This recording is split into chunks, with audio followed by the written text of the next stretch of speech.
4 বছর পূর্বে প্রেমের সম্পর্ক ধরে রাজৈর উপজেলার ইসিপুর ইউনিয়নের উত্তর দারাদিয়া গ্রামের সমেত চৌকিদারের মেয়ে রেশমা বেগম ও পার্শ্ববর্তী নগর গোয়ালদি গ্রামের ইতালি প্রবাসী হালিমের দ্বিতীয় বিয়ে হয়। পরে পর্যায়ক্রমে দ্বিতীয় স্ত্রীর বাবা সমেত চৌকিদারকে 60 লক্ষ টাকা দেয় হালিম এবং ইতালি থেকে আসার আগে নিজের জন্য মোটরসাইকেল কিনতে টাকা পাঠালে সেটাও তার শ্যালক সবুজ চৌকিদারের নামে কেনা হয়। এক পর্যায়ে ইতালি থেকে দেশে এসে পাওনা টাকা ও মোটরসাইকেল ফেরত চায় হালিম।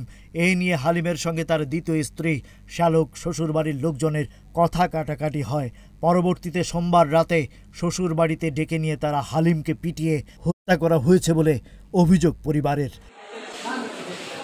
এরপর ঘটনাটি ধামা চাপা দিতে মঙ্গলবার সকালে রাজৈর উপজেলা স্বাস্থ্য কমপ্লেক্সে চিকিৎসার জন্য নিয়ে যায়। এই সময় চিকিৎসক হালিমকে মৃত ঘোষণা করলে লাশটি ফেলে রেখেই পালিয়ে যান দ্বিতীয় স্ত্রী রেশমা সহ শ্বশুরবাড়ির লোকজন।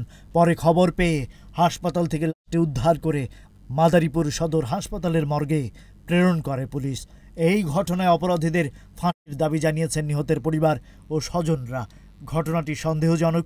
এই ব্যাপারে আইনগত ব্যবস্থা নিতে লাশটি ময়নাতদন্তের জন্য মাদারীপুর সদর হাসপাতালের মর্গে প্রেরণ করা হয়েছে।